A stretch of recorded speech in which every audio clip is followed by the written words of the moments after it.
And we are live. Yes, we are, Rebecca. Okay, so before we even get started, I know you're past this moment and you're on to the next. I get that, but I just have to give you your flowers and say congratulations to you. Your book, Program for Unhappiness Exposing the Untold Truth, is an Amazon bestseller and also an international bestseller. Is that right? That's what I'm told, Nikki. Yes, that's what I'm told. Well, And I am really grateful for that because you deserve it. well, thank you for that. And let me say something. This whole programming of getting excited over achievements, and I promise you, I get it. I said I've been doing this for 45 years. I'm 68 years old, and if something external can make me feel like this, then something external can make me feel like that. Yep. And I appreciate all of it. It's just part of the journey.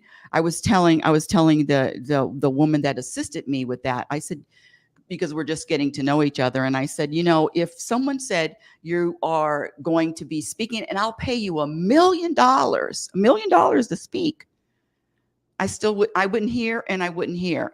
Thank you. Now, what moves me in the moment are emotions, growth, different perspectives. One, she actually texts me and she says, because I'm part now of this book community, and she said, "Welcome home." Oh, And then the tears started flowing. But here we go. Let's really get deep. Were the tears flowing because of the text "Welcome home"? No, it was just time. You know what? I've got to turn. I hear I think I have the compute. My laptop is on, and I can hear mhm. myself. Hold on, don't go anywhere, Okay. Nikki. Keep I'll them keep it company. going. I'll Keep keep them it going. company. So, yes, Rebecca is an international best-selling author as well as an author, best-selling Amazon best-selling author here in the United States for her book program for unhappiness, exposing the untold truth, and it is just it's a phenom. It's taking the world by storm, and there are a lot of people out there who have read the book, and the book has really helped them. It's helped to transform their thinking, and at least in my opinion, one of the best parts about the book is this Ask Rebecca, Ask RLN feature in the back where people actually send her these questions that they have about happiness, and they elaborate on their lives and challenges that they're having and trying to navigate through. And they're really difficult questions. And Rebecca's answers, they are so eloquent. And just, I was talking about the Ask RLN section of your book, which is, I still rave about it. It's my favorite part. Oh, thank you. I didn't know that. Thank you. Yes, I love answering questions. And Mhm. remember, I don't pretend to know everything.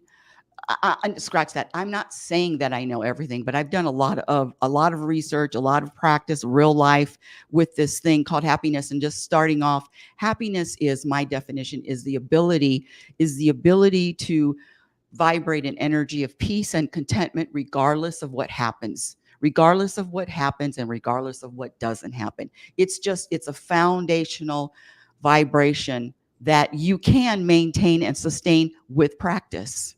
Yes, ma'am. Yes, ma'am. Can we talk a little bit more about your research? The reason why I ask is because there was this one guy, I don't know him personally, but I looked up to him on social media. He's a really cool like a sports psychologist kind of guy, trains athletes and things. And he said that when he was doing research to become a sports psychologist, he realized that he wanted to deviate from what was normally taught in these PhD programs at the university level about sports psychology. And he developed his own kind of methodology to teach people about the things that he thought would be the most helpful for them as athletes. And so he's kind of like the no PhD guy in the sports psychology world. And so he doesn't conform to the norms that are taught to athletes. And so is the same true for you? Did you kind of deviate from the norm? And what is your research, or what was or is your research practice like? Well, I don't know what norm means. What is norm? But what I do know, this was a personal journey. When I shared that when I was younger, I wished for two things. I wanted to live to my potential, and I wanted to be happy. And this happiness thing was, I don't, for whatever reason, was very serious. I wanted to be happy all the time, and the search for it over years and years, and starting with, I mean, seminars, books. The first book, what was what was the first book? The Road Less Traveled. Did we talk about that? No. The Road Less Traveled. I remember that was my first self-help book. And the the first line in that book, it says, life is hard. And it really bothered me. Life is hard. I didn't want to hear that. And just by reading, just constantly reading from Deepak to Eckhart Tolle to Abraham. My one of my favorites is Dr. David Hawkins, Guy Finley, and then now it's Moji.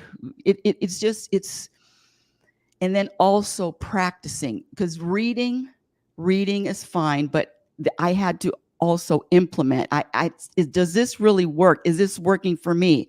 Why is something, why do I think that other people are, why do I think that other people can subtract from my happiness? It was just, Nikki, it was a real personal journey that I just share with everyone. When I say personal, I really was looking. I wanted to know. It was my thing. And come to find out that a lot of people are interested, and especially when they are programmed to believe that the success of the world, successful people, and from the people with the notoriety, the celebrity, money, power, but where's the contentment? Where's the happiness? And to be clear, the forget the word. What I'm talking about is an energy, which is a vibration, because you know when you're vibrating, when you're open or when you're closed. So this is an example that I haven't given yet. Water, it's got different forms. So there's the frozen, the ice cube, and then you melt it. Now the water is just room temperature, and then you put it on the stove and it becomes steam. So from ice to flow to steam, that is a state that you can practice living in. If Wow. you are an ice cube, you're stuck, you're rigid, you're not moving, you can't see any other perspective, you're not open. When you're water, you've heard flow, let it flow with the river. And then the steam is the lightest. And that's where I practice living and being all the time. I'm glad you clarified that about the steam, because that was not what I was thinking. I was thinking steaming, like steam's coming out of your ears. That's funny. Yeah, the lightness of the steam. I like that. That's a really cool. You come up with the best metaphors: the ice, the avocado. 45 years, honey. 45 years. That's really beautiful.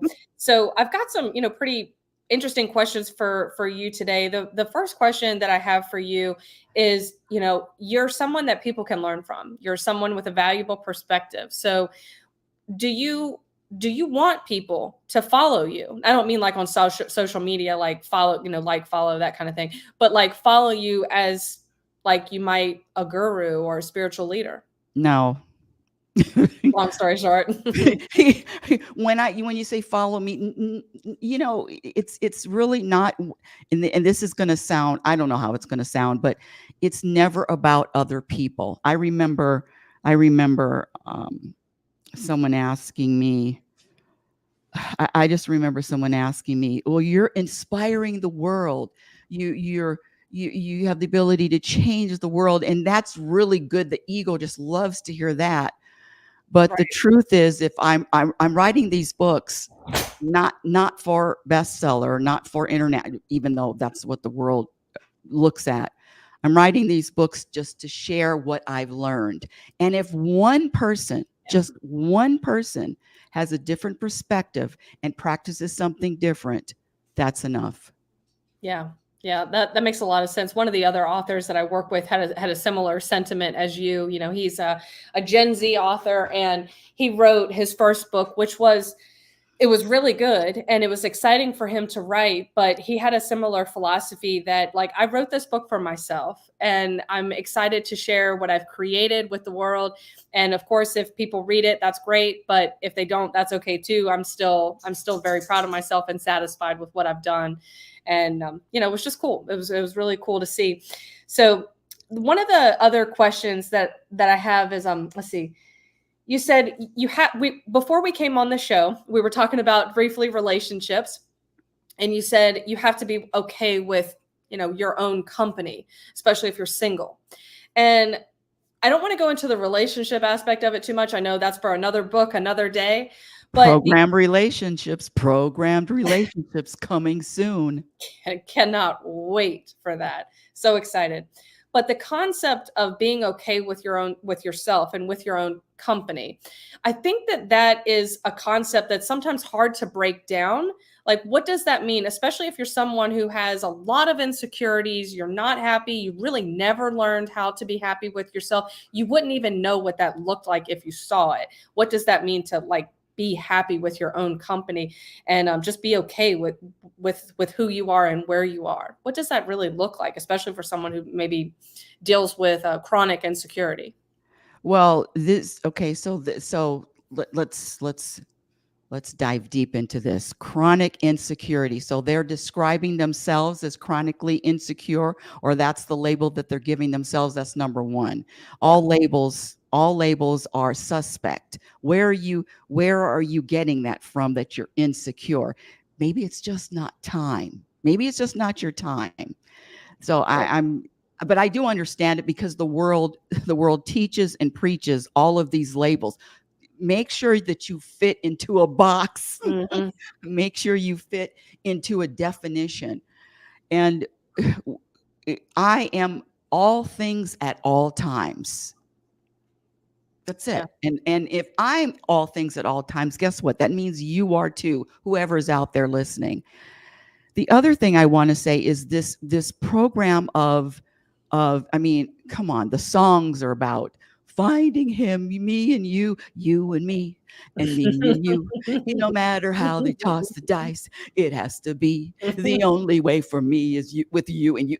All of Mhm. the songs, everything on television is about finding someone. And the holidays, now we're coming up to the holidays, and the holidays are about finding, being with family. And there is who's teaching that it's okay to spend Thanksgiving by yourself? Who's teaching that? When I say okay, I mean that it's great that you're able to spend a national holiday, that everybody's gathered and you're okay and you feel at peace by yourself. Nobody's talking about that. Nobody's saying that being alone is a good thing. No, it's always community, find somebody. And I totally understand it, community. But I want to talk about that it's okay to be by yourself, and it's okay to enjoy your own company. The there's so many things, there's so many program ideas coming against that. I'll never forget when I was a victim of the same thing. My son being an only is really helped me, because he would go to movies by himself, dinner, restaurant by himself. I said, movie by yourself? And I remember the first time I went to a movie by myself, I felt so awkward. Is anybody watching me? I'll go in when it's dark so nobody can see that I'm all by myself. And that's just what the world teaches. But the first when I moved away, or my son moved to New York, we have the holidays. Oh, you're going to spend the holiday with your son? No, I'm going to spend the holiday by myself. And the reactions were, oh, you poor thing. Oh, so can we start championing for alone time? And alone time is okay. And also, alone time is very, it fuels it is, for me, it's necessary, being alone. Not all the time, but it's a good thing. Yeah, Did I answer the absolutely. question? Yeah, you did. And I think it's interesting the alone part. That wasn't exactly what I was thinking when I asked the question, but I'm glad that you made those comments because it is reassuring to know that even during the holiday season, or, I was thinking Valentine's Day in my head when, yeah. Oh, that's the worst. Oh, that's the worst. That the all of the pressure. In fact, the obligations of holidays. That Yeah. is just so and the programming is it's a holiday now. You know what you're supposed to do. Mhm. Well, I'm here to say you're supposed to do whatever you're doing. Yeah. Yeah, I agree with that 100%, especially on the holidays. It's for me, I used to, as a child, I liked Christmas. I did because I got a lot of presents and I got a lot of gifts and I got to spend time with my family and stuff, which is something that wasn't the norm. So to me, it was a special day. But now, this is just me. I don't judge anybody for what they want to do. Some people, I've actually had people, it was really interesting.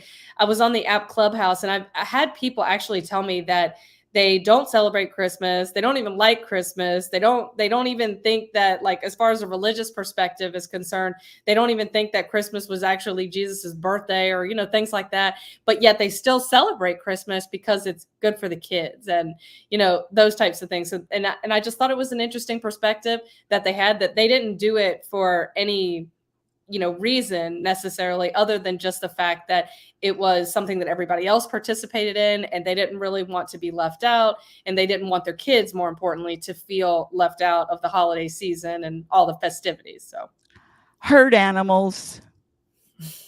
yeah, it was interesting, and that they know it too. Like, but they, at least this individual was consciously aware of what they were doing.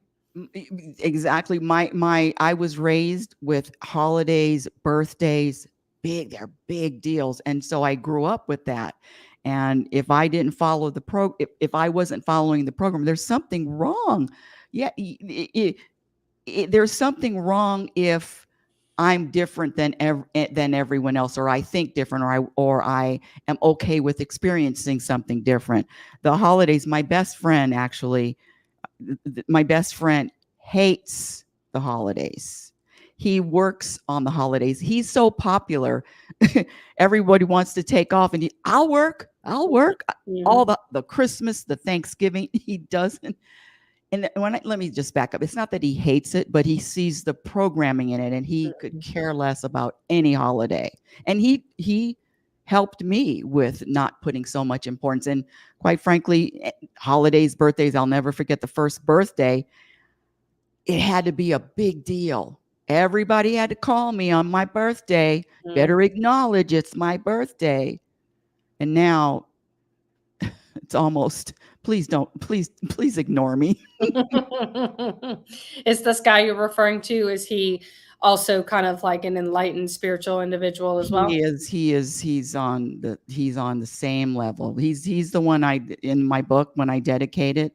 Mm, The same, same. When I say level, I'm talking about level of study and level of awareness. Yes. yeah. And what we're going through now, it's so interesting that Nikki, this is really all of the all of my challenges stem from who am I identifying with in the moment. Yeah. If I'm identifying with the human person, I'm going to have issues, challenges, buttons pushed, triggers, or am I identifying with my and then I was even checked this week when I said higher self. So this other person I was talking to actually on Owls, there is no higher self or lower self. It's just the self presence. And I said, okay, I'll give you that. But identifying with that presence that isn't human. And that's where I am practicing living and staying. I love that. I love that. That makes a lot of sense. So, you, speaking of this higher level consciousness that you're speaking of, you sent me a really interesting Instagram video. I think it was Instagram today. And this individual, I've seen him on TikTok before. I had to disable TikTok; it was giving me like way too much anxiety. But this video you said, I have seen him before talking about some deeper things. And one of the things that he had mentioned was that God is in us, but having a subjective experience through each of us. And I was wondering if you could elaborate on that concept a little bit more if you want to. Yes, I do believe that. I believe that God or spirit, whatever term you want to use, is is having the experience through us. Consciousness isn't born, or it doesn't die. So the consciousness is always there. When this body is gone, the consciousness lives on. I just want to back up just a little bit. And if God is having a human experience through me, that means that God wants to experience everything that that this body is experiencing.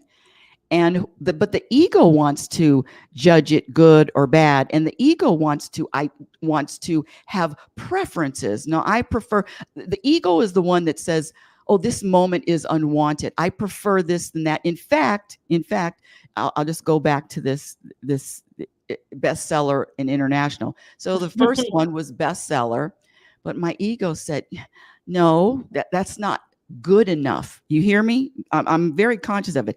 It's not satisfied. It's not good enough. No, and I want the international bestseller. Now I'm in betweens. It was a day between, and I'm sitting there knowing that my ego is taking over, knowing that my ego is trying to dig in as deep as possible. And then I had to say, you know what? If I am not international bestseller, that is the plan. That is the divine plan, not to be. God doesn't want to be international bestseller. It is a constant, it is a constant awareness of the ego and how it is always grasping for attention. And the ego can't live unless I give it life. The ego doesn't have a voice unless I give it a voice. The ego doesn't have a behavior unless I give it a behavior. So it's really a practice. It's constant awareness. I just, even yesterday, would God say that? That's what I say now. Would God say that? No. So then shut up. Go F yourself. Right. Yes. There's so much to talk about with that. And interestingly, you gave me some chills when you talked about, like, instead of framing it as God doesn't want me to have this, which is negative, more negative framing, instead framing it as this is part of the divine plan. Unless I misunderstood you, I love that. That's right. This is the divine plan. God wants to experience everything that I'm experiencing. So that's why it is God living through me. That's why my new mantra is, I have everything I want. I have everything I want. There is nothing that I want, because if God wanted something, God would have it. True. This is exactly whatever is happening. And that's when I know, when I feel the resistance, or I feel a tension in the force. Ego, and the ego's tricky. It's got so many different disguises, even to the point of, oh, you're doing good. Inspire the whole world. That's a good thought. Let me help others and inspire the world. Well, it's a want. It's not. God isn't saying I want to inspire the world. Because if he did, you would be. Thank you. So I was watching your YouTube video, your live with your son today, and that was me in the comment section. My real name is Dawn, and my middle name is Nicole. So that's where Nikki comes from. Oh my God! I said, "Oh, they don't know it's me." You know what's really funny, Nikki? I swear to God, I'm thinking now. I don't know Dawn, and I'm already thinking that sometimes I don't remember. I found $200 in the house today, and I didn't remember that I hid it. Wow. Yeah, so who is Dawn Hernandez? I mean, she seems like she knows me. I like it, but who is that? Did I forget who she was? And she seemed really nice. And then it's you. Thank God it's you. Woo. That was so funny. And I was like, oh my God, I should have typed in the comment section. It's Nikki, by the way, but I said, No, no, no, I'll just let it that was good. That was good. go. So I was watching back to the concept, the question that I had. I was watching your video with your son, and it seemed like there was a pretty cool, interesting conversation about harmony between the human world and the physical world. And it seemed like, based on my interpretation, that you're vibing high. Like you're all about releasing the Rebecca Norrington identity and the ego, and just fully embracing the spiritual vibration, and just being without wants and being without needs and all these other things. And almost, unless I'm interpreting it wrong, it's almost like I think to him, he thought that you were rejecting the human experience. And then he wanted to like merge the spiritual and the human world. So is there harmony between these two worlds? And can you explain, for people who may want to go back to your YouTube channel and watch that video, a little bit more about what was going on there? Well, I wish I could remember it. Well, I remember, and remember, I'm 68 and he's 39. Yeah. So there's a big difference. I didn't have the awareness that he had at 39, and you too. I wasn't this aware of I just wasn't at a level of knowing at that age. And so the human has a purpose for right. I can't write a book without being human or speaking. Right. Has a purpose, but the purpose is limited. The purpose is very limited. And the Rebecca Norrington keeps, I think I said this, the Rebecca Norrington keeps me here. And the spirit and the energy and the presence is just, I'm open to everything. And that's the place where I practice living, staying, responding to, and I said staying. So let me say staying twice. Staying. Yeah, I can see why you would want to stay in that mode for sure.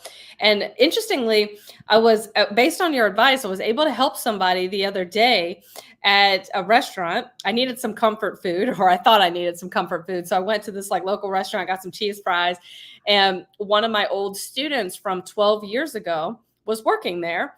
And I saw him, we talked, he said, hey, and he said, hey, did you know I'm not working at such and such place anymore? And I said, well, now I do. And he said, well, I got fired. And he said that the reason why he got fired was there was a customer who came in and she ordered like a sausage biscuit or something at this other place of business.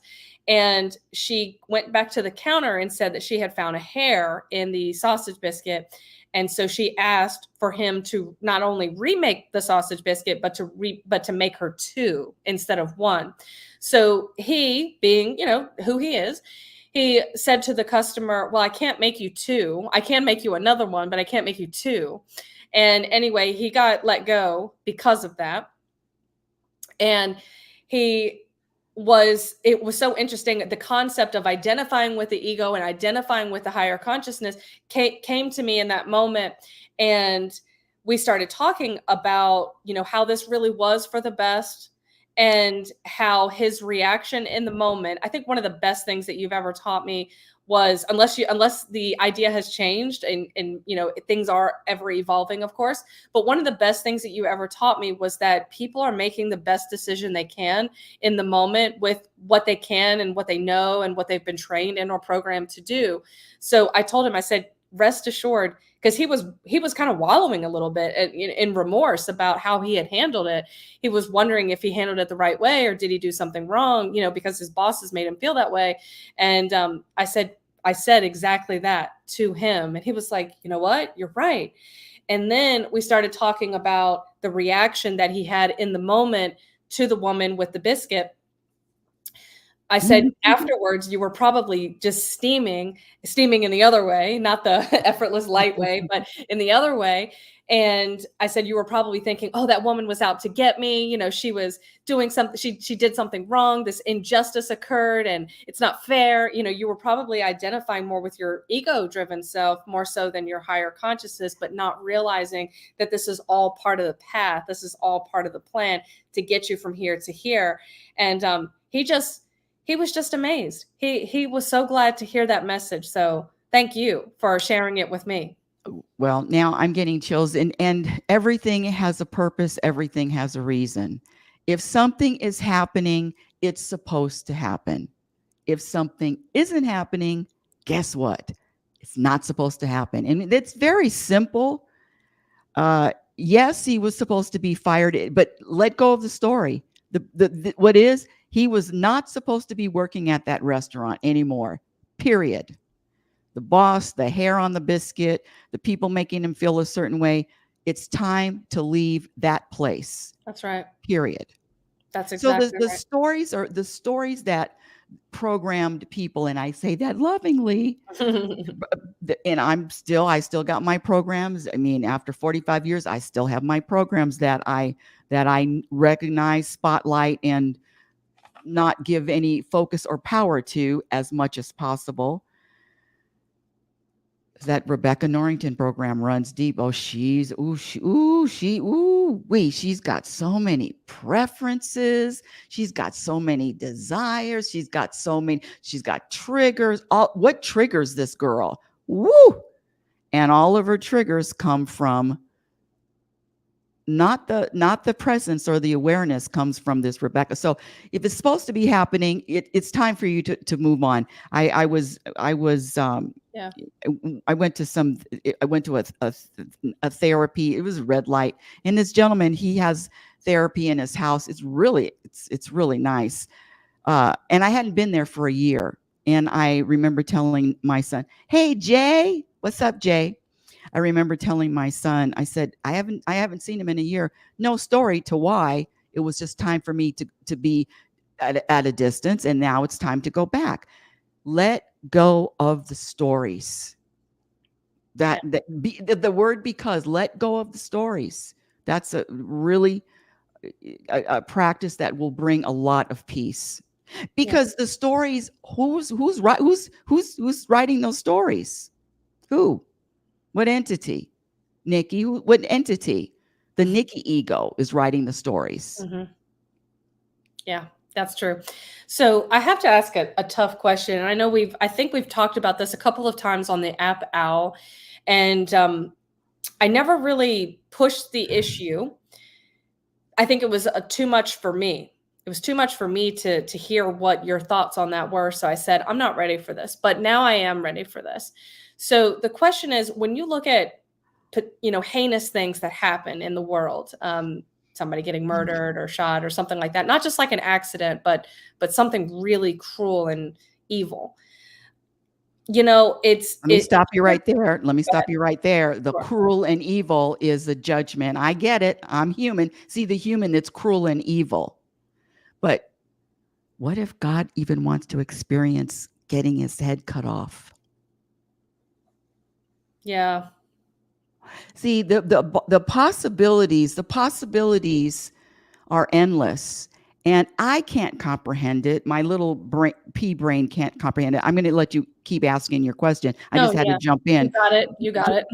Can't comprehend it. And I'll never forget, there's a very famous channeler. Her name is Esther Hicks. You know Esther Hicks? I do. Yes. And I went to, did I share this with you? I went to one of her talks. And actually, Nathan was with me. This was when I was in California. And she said, as hard as this for you to understand, animals incarnate to get eaten. And that she said, you think that you wouldn't want to be eaten. No, I'm going to reincarnate just so I can get eaten by a lion. But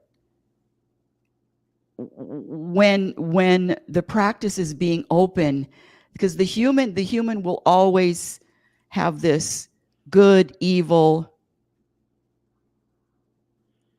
horrific, and I get it, murder, rape, bombings, killing children, rape, killing, all of it.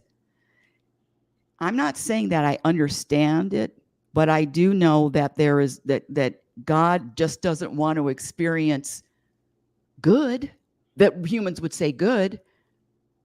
God is okay with experiencing all of it. That's why all of it is happening. It's an interesting take, that's for sure. And Aloha J in the chat said, in this moment of Earth ascension, we don't have to dwell on the ego's emotions. And that does make a lot of sense to me, especially when talking about something like this, a topic that is very sensitive, especially in my heart. It feels like a open wound sometimes to talk about these things, but just And not that's, focusing. and Go know ahead. that that's a program, Nikki. Know that that's a program that just is tearing. And when I said the ego has a lot of disguises, it will play to whatever the person is. Scratch that. It'll play to whatever the identity knows about you. So my ego knows all the nooks and crannies, and it knows what my carrots are. So your carrots are that people are suffering, they get murder, and it's evil, and the injustice, and the cruelty. It's playing to that. And I'm not saying that, oh, that's okay, but I do know that there is a purpose for all of it. Do I understand that? No, but I do trust, believe that there is a purpose. Yeah. And that resonates in my soul, that there is a purpose. Yeah, definitely. And I don't pretend to know either, or pretend to justify it, or think that it's okay. That's definitely not going to be something that, in this life anyway, I'm ever going to be okay with. Well, hold on, because we don't know where you are right now is not where you are going to be in a year. True. So I know I'll never be okay with that. I just want to call you on that, to say you don't know anything about the future. That's how you're feeling now. True. But how are you going to feel in a year or 2 years, 3? We don't know where you're going to elevate to. And so your perspective is going to change when you grow, especially you're growing, you're open, honey, you're going to never say never to anything. Yeah, that's fair. That's definitely fair. So one of the other questions that I had was, what was it? It was on social. No, that was not the question. Oh, yes, I know what the question was. Lately, I've personally seen how a lot of, I don't want to say a lot of, I say a lot of a lot. Anyway.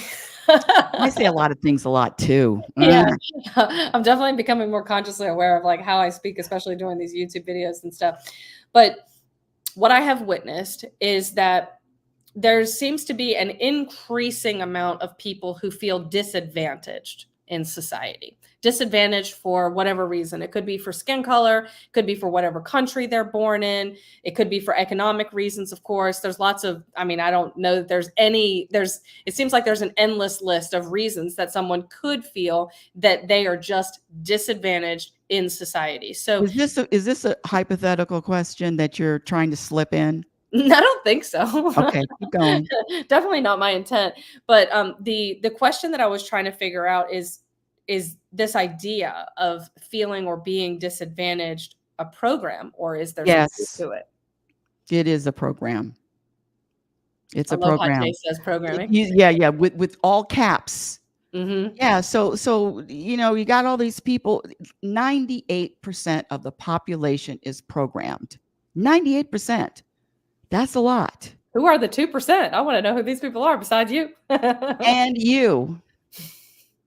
And you. And I'm not saying I'm any better, but 98, and that's a big number. And so, yeah, I don't want to, you're disadvantaged. And let me see this. Hold on. Let me read. Hold on. Let me find this.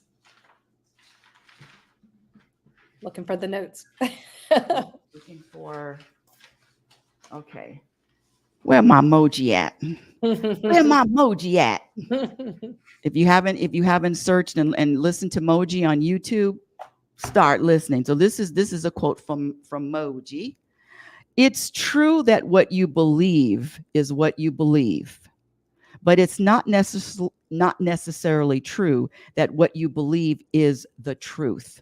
Yeah. I'll read it again.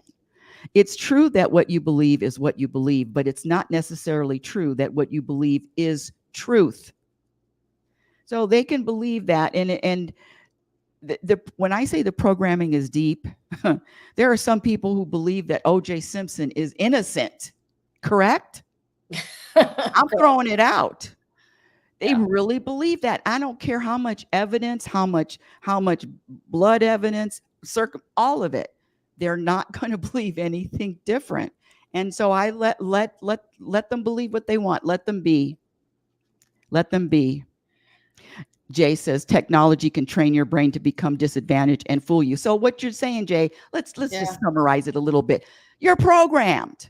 I don't know why I'm yelling. You're programmed. You're programmed. You're programmed. You're programmed. And 98% don't even realize it. Oh, without a doubt. Without a doubt. So yeah, the disadvantaged are programmed. Yeah, I agree. So the idea you and I had spoke the other day. We were texting and we No, were let me clear that up because I just said the disadvantaged are programmed. I'm saying the people that believe that they're disadvantaged are programmed. There we go. Yeah, definitely. Thank you for that clarification. And you're right, Aloha J. Technology can train your brain to become disadvantaged, right, in quotation marks, and fool you.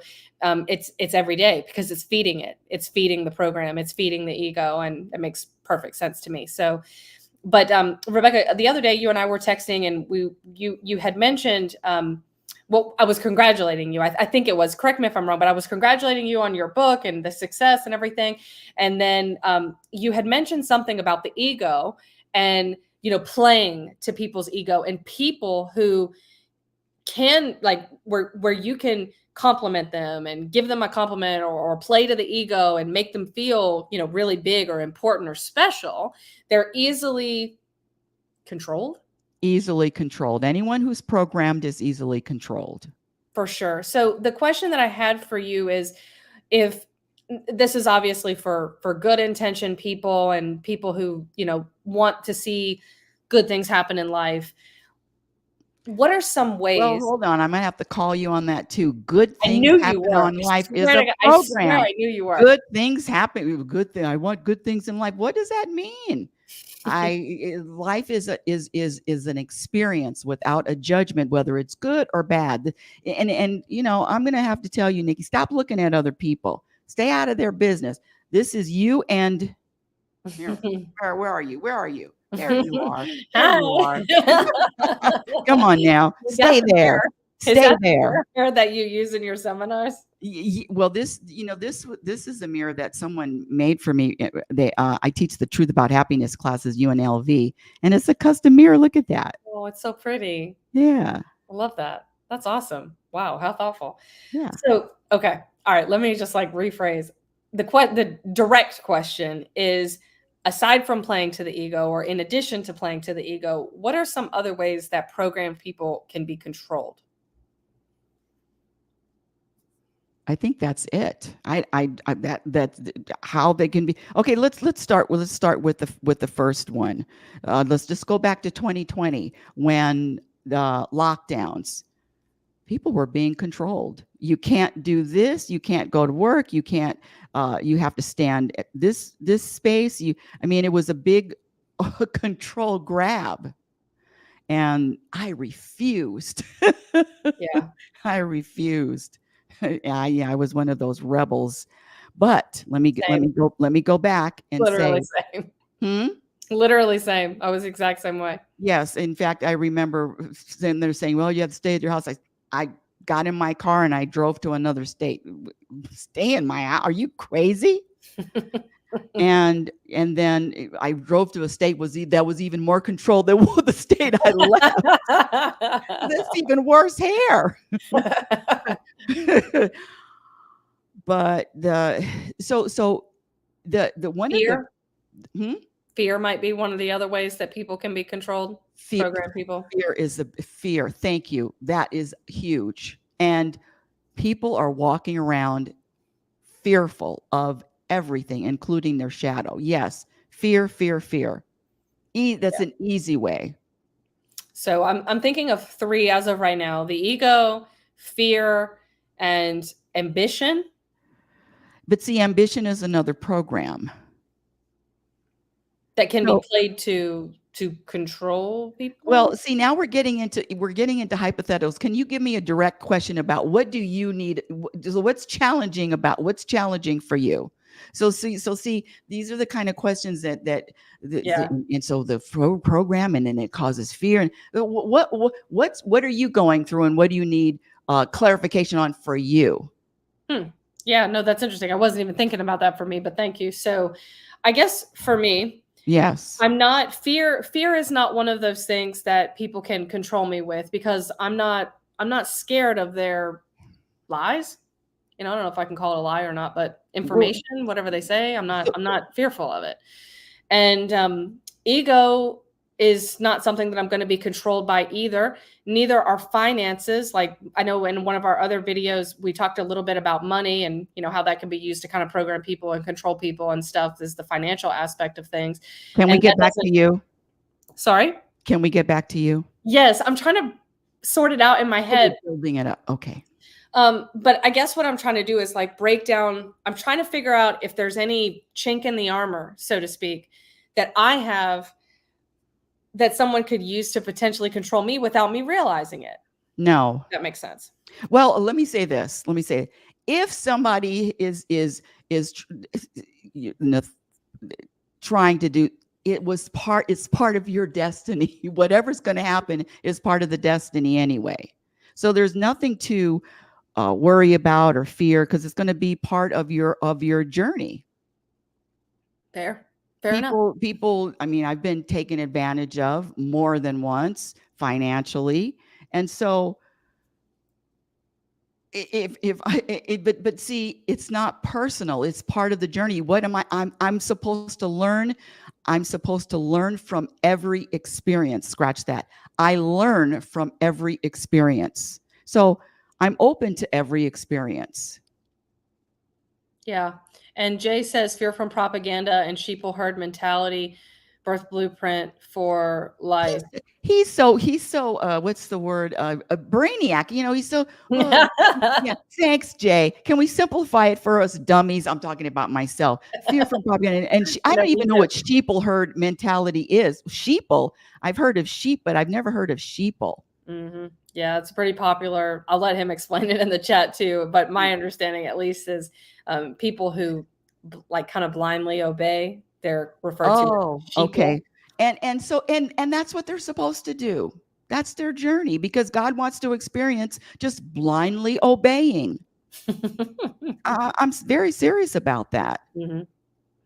It's just a funny concept to me. Like I'm looking at all these people and they don't even realize what's happening. So and and I had to stop looking at all these people. I mean, it's been years, but I was very concerned, very into focusing on these people. I got to help these people. Don't they realize they're programmed? And I had to let that go. These people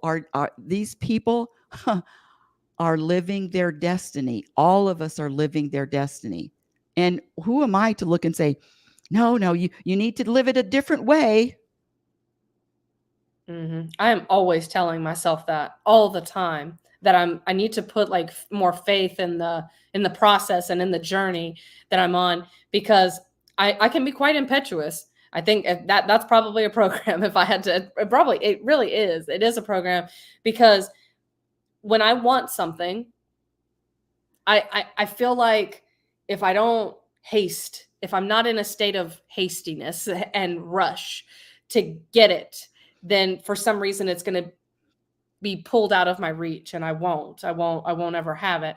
And so one of the things that has really helped me, I don't know if this is something that you teach or not, but one thing that has helped me is the idea, and I'm probably looking at it the wrong way, but it's the idea of just doing my part to cooperate with the process and not resist. Is that accurate? When you say doing your part, you mean, so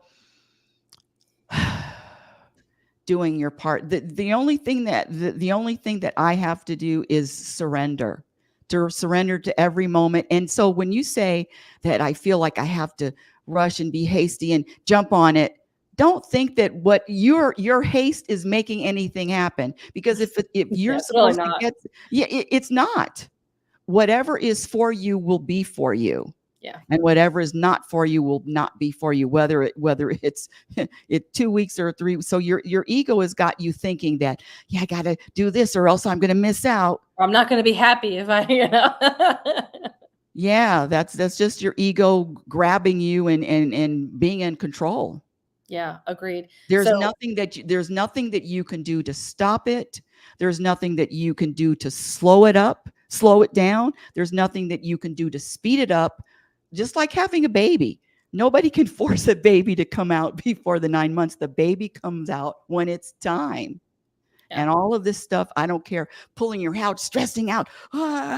It's not, if it's not time to happen, it's not going to happen. And if it's not for you, you're not going to get it. This book, 7 years. Well, I beat myself up, the ego, the program, to say, why aren't you writing? You didn't write today. You haven't written in a month. What a loser. And I had to let that go. The book is going to be out when it comes out. 7 years. The first book I wrote in a year. 7 years, and who cares how long it takes? So the ego will put you on a time uh, a time. Yes, by this time, this goal. Ego, shut the up. Yeah.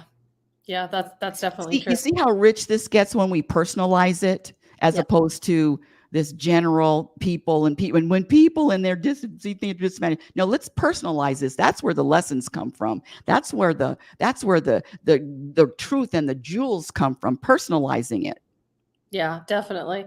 And what's interesting about that concept of personalizing it is sometimes I have to talk things through, or I feel like I have to talk things through. I got to talk around it, just to kind of get to the main point. But it's That's nice. that's your ego. That's your ego keeping you captive. Because see, your ego only has one perspective. So you're coming up with this perspective with your ego. Your ego Oh, talks to your ego. Your ego is talking to your ego. did not know that. Oh, like legitimately did not know that. That's crazy. Yes, that Wow. whole thing, that you're just stuck in the ego. The ego's got you. Oh my Analyzing and gosh. over analyzing. Yeah, you're coming. So the ego has Wow. this much information, and you're going to this for what kind of information? But this is the only information the ego has. But this is the universe. So you're going to this little thing for information and for answers. Don't bother. It's a waste of time, Oh even though my you can't goodness. waste time. Whoa. That just like blew my mind right there that all of this, like just circling around with these ideas and whatever else, it's just the ego talking to the ego. That's right. Unless you're coming up with something creative, Oh, you're creating something. But if it's this analyzing and contemplating, yeah, it's the ego with the. I'm telling you, it's a master of disguise. You wow. will have an argument. It'll separate and argue with itself and think you're doing something. Oh man, how true that is. Bam. Wow. And humility and humbleness. Yeah. Humility and humbleness. That's another program. I get it. I get the humble thing, but humble. That's enough. The humble. I get it. It's not the. But there is a ego. Yeah, be humble. Who's telling you what's humble? What does God humble? So what? I get it. Even the humble is a program. Let me, okay. I'm going to try the direct approach and That's do, right. Questioning everything, my okay. dear Jay. Yeah, no, that's legit. So I do believe that God is humble because in my world, if what you say is true, that God wants to experience life through different beings, all different kinds of beings, from the highest to the lowliest in human terms, in human perception, then that would require a sense of humility. And if God works through all people and not just the high and the powerful and the rich and the famous, then that would certainly require or maybe not require, but I feel like that would necessitate some sense of humility on part of God, because what what else would there be if he didn't, if he didn't operate through all human beings and perpetuate this journey for all of us? What would there be if there wasn't a sense of humility in that? Okay, but see, humility is a human term. Yeah, for sure. I mean, it's a word, so It's a, for it's a sure. human term. It's a human term. And so, see, we're getting back to the hypothetical, but it's a human term. God is all. God is humble. God is, when I say humble, I don't like labeling anything, but I understand your concept. I promise I do, but I don't put a label on God. God got to be humble. God has to be loving, and all of that. God is just All things. existence. Yes, yes. So let's Yeah. get back to you. Well, that is true though, because in my study of these things, in my personal experience, it is true that God is all things, because at least in my view, he can be very humble, right? If he helps me, he's very humble, because who am I, right? But then at the same You're time, God. a human being maybe, but I'm God definitely not living gonna. through. But anyway, I look at it that way, as far as like talking to me and helping me. Yeah, definitely a lot of humility there. But then I also look at it as being very confident and self-assured as well, because there have been times where, especially in the Bible, he says, I am God, and what I say is what's going to happen. There's nothing you can do as a human being or as a nation or as a government that can stop me. So now, is that humble? No, not really. Or at least from a human perspective, we would say that's probably not the case. So I agree with you that putting a label on a human or God or whatever the case is, it doesn't encompass the true essence of what God is, and that is all things. Everything, all things, everything. So let's just, and this is what I always ask myself. Would God, okay, so this is more hypothetical. I really, it's that I'm We're gonna, having a only because I philosophical like you, conversation. but is humble a word that the universe would use? No. The words are all human concepts. So anything human, that's what it is. I just, yeah. Anyway, For you, can I ask you a for question for me, yourself? for me. For you, if you no, for my question for you is this: Oh, if you see a person in the street oh, and it's they're hypothetical. Go it's ahead. it's a hypothetical, yes, it's a hypothetical. But if you see a person in the street, or a person who's maybe not, they're disadvantaged, or whatever the case is, they're having a hard time, and you help that person, but 1,000 other people walk by that individual and they didn't care, but you cared enough to stop and actually help that person, doesn't that display humility? I'm not going to answer that as hypothetical. I really can't. I don't answer those kind of questions. I I respect mean, that. you can, really, you can, uh, and people love these kind of questions, but it's just, I can just feel my body even tightening up. If this happens and 1,000 people walk by and then you help and then nobody else helps, and then what? That's another Yeah. that's another It's all like a program. what if, what It's if, a what it's if, a what what if. if, it's Yeah. another program question, but can Yeah. we move on? Let's get back to you and No, how you okay. didn't realize that your ego has you taken over. Can we go Right. back to, oh, we only have 2 minutes left. Yep. Oops. I agree with what you're saying. And Aloha J makes an interesting point in the chat. Pronouns are a limiting program. And, you know, the other day I had a realization about the whole pronoun thing, she and he and all that kind of stuff. And I know we use pronouns because it's just part of the vernacular of our human language. But I feel like when we get caught up, or at least when I get caught up in the he, she pronouns and stuff, it it makes me feel like, as part of the programming, it makes me feel sometimes disadvantaged. Like when I say he did this, he did that, or he was eligible for this, or he was privileged to receive this, or whatever, or whenever that's the case, I'm like, well, what about her? What about she? What about this woman over here? And it's definitely a program that I have. But So when I saw are you one of these women that is women power, women power? Are you kind of, that? Huh? kind of. Okay, so that explains it. That It's definitely a explains it. program. I'm Mhm. aware of it. I'm consciously aware of it. It's a sensitivity. It's a sensitivity chip that I do carry with me sometimes, and but I've And realized that it's your carrot that the ego has right in front yeah, of you that yeah, you grab for every single time. And when you're grabbing and when you identify with it and yeah, this is right. It should be he. Why he and not she? Just know mhm. that you're caught up. You're caught up in the program. Totally. And I do realize that now. And what I have realized is that God is neither, if I look at it from a spiritual perspective, not my ego's perspective, God is neither a he nor a she nor any other whatever pronoun you want to use.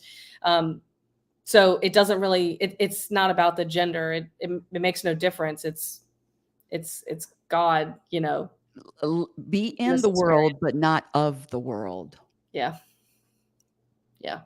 Yeah, that's so true. Yeah, Well, let last question before we go. I know your time is valuable. no, So no, and let me say, if you wanna go longer, I'm here. My listen, all I do is go sit in a rocking chair and watch Judge Judy, but you do remind me of her. That's amazing.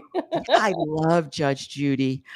Me and Nathan, my son, when he was younger, we watched Judge Judy, and I said, "How would you like her as a mother?" I have her as a mother. She was my mother. How old was he when he said that? Oh, probably when he was, 12 or so. He's 39 now. Yes. Wow, that's amazing. Well, your book was obviously a massive success, and I'm really excited for you. So Now as let's we get back to you. I need one more challenge from you, please. Come on, oh let's my do this right. Let's do God. this right. I don't know if I have any more from you because, Okay. I'll be honest with you. I came into this conversation wanting to embrace I wanted to identify more with the ego version of myself in this conversation because I wanted to see what areas of weakness, maybe not weakness. I know you talked about, your destiny, you're living it out and all that kind of stuff. But I really wanted to know from a conscious standpoint, if I'm just being a conscious observer, distancing myself from myself and just observing what is really happening. And I'm okay with whatever happens, but I just want to know. Does that make sense? Yes, so you have a curiosity that you want answers, yes or no? You want No, answers? no, No, I not don't. answers? What No, not really. I just wanted to know what the experience would be like if I identified more with Nikki, right? Rather like you talk about with Rebecca, because I know I've been inspired by watching your videos. You're saying I'm identifying with Rebecca and blah blah blah. And so for the other sessions, I was definitely more identifying with the spiritual aspect of myself. You could probably tell that on the interviews, but watching this interview, if people were to like watch all four that we've done this month, they could probably tell a difference between this Nikki and the spiritual side of me. And I wanted to identify with Nikki Hernandez as opposed to my spiritual side to see what would happen. I was curious. interesting, Does that make sense? interesting. I don't know if that makes sense. Well, I do understand kind of, a little bit. It came from your videos. Like I was watching your videos, and when you said Rebecca, I'm identifying with Rebecca. Rebecca is programmed. Rebecca has preferences. Rebecca has this and that, and I was Oh, like, okay. Rebecca knows that about herself. I want to know this about myself too. So let me go to someone who's at a higher in sense, spiritual enlightenment or study, research, whatever, at a higher level, and let me just put myself in this situation to see what happens, and who Nikki really is and what she thinks as opposed to, because sometimes I don't know. Sometimes I get caught up. Like I didn't know about the ego arguing with itself. I didn't know that, but I needed to identify as my ego to have this moment with you where I learned that. I understand, and now I understand exactly what you're saying. I understand what you're saying. I really tried to simplify everything. Can I just make it simple? Yeah. What do you And want people watching to know? yeah, at any given moment, I'm either identifying with my human or my human person, my person, or my, presence in any moment. And the more I identify with my presence, the more I identify with God, the more I identify with the universe, the more I identify with the awareness, the more contentment I will experience. Period. Yeah, definitely. End. The end. Yeah, the end. Well, guys, this has been an amazing discussion. I know I could talk forever, but this has been an amazing discussion. Rebecca Norrington's book, Program for Unhappiness: Exposing the Untold Truth, has just been a godsend to the world. And her human side obviously wrote the book, but our spiritual side is grateful for it. So thank you, Rebecca. I love you, Nikki, so much. And thank you for this opportunity. Wasn't my idea, even though I can't get enough of my own videos. More Rebecca all over the world. Show this morning, the show tonight, the show tomorrow. More Rebecca, more. No. So You're funny. Love it. Love it. But Love it. I really do appreciate you and your kindness, your generosity with your time, your ideas, your creativity, and just assisting me with the book. And you're stuck with me forever, honey. I don't care. Your ego, your spiritual side is stuck with me forever. So I there. love it. I embrace it. Thank you, Yeah. Rebecca. And thank Thank you you. guys who've been watching this show and being and tuning in. We really appreciate it. Later, alligators.